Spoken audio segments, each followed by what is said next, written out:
میلاد پر اظہار خوشی فرشتوں کی سنت اور غمزدہ ہونا شیطان کا طریقہ ہے۔ چنانچہ شیخ الاسلام بانی جامع نظامیہ امام محمد انوار اللہ فاروقی رحمۃ اللہ علیہ فرماتے ہیں، جب آپ رحمت مجسم ہو کر اس عالم میں تشریف لائے تو کون ایسا شقی ہوگا کہ نزول رحمت سے خوش نہ ہو۔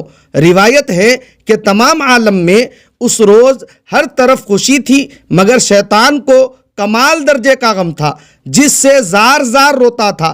جبرائیل علیہ السلام اس کی یہ حالت دیکھ کر رہ نہ سکے اور ایک ایسی ٹھوکر اس کو ماری کہ عدن میں جا پڑا۔ غرض کہ جس طرح میلاد شریف کا غم کمال شقاوت کی دلیل ہے، اس کی مسرت کمال سعادت کی دلیل ہوگی۔ اللہم صلی علی سیدنا محمد وعلی آلہ وسلم۔